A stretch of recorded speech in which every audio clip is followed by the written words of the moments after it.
Circuler déjà à Dakar est un problème. À cela maintenant s'ajoute une occupation assez anarchique et irrégulière de la voie publique. Donc les choses deviennent de plus en plus compliquées. C'est pourquoi depuis 4 jours, on a lancé toutes les équipes dans la capitale pour un peu voir ce qui se passe. C'est ainsi que l'opération a permis de contrôler 143 chantiers, parmi lesquels 95 ont fait l'objet de sommations. C'est le cas ici à la rue Amadou Hassan Ndoye.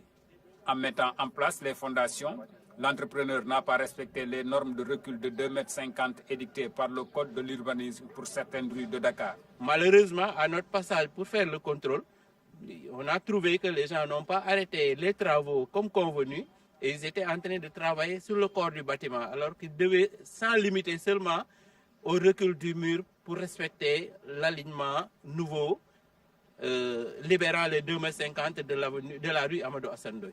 Pour ce cas de figure, l'arrêt des travaux est systématique et la loi doit s'appliquer dans toute sa rigueur. Lorsqu'une personne reprend des travaux pour lesquels il avait reçu au préalable une sommation d'arrêter les travaux, il y a une disposition du Code de l'urbanisme, notamment en ses articles R374 et R378, 80 et 85, qui prévoient ce cas de figure.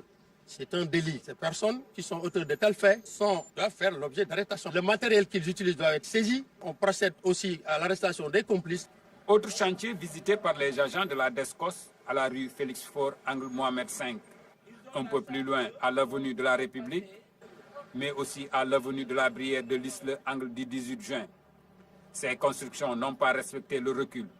Conséquence, les travaux sont à l'arrêt et d'autres procèdent déjà aux modifications pour être en conformité avec la loi.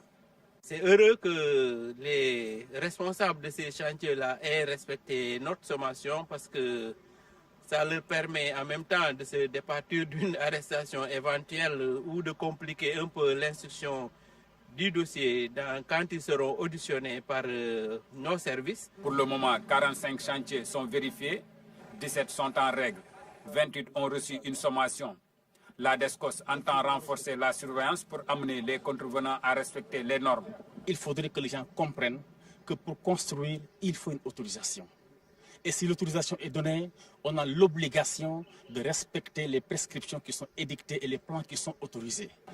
Après cette opération dans le centre-ville, une autre est prévue prochainement à Bambilor et environ. Dans cette zone, avec le boom immobilier, des cas d'occupation irrégulière sont monnaie courante.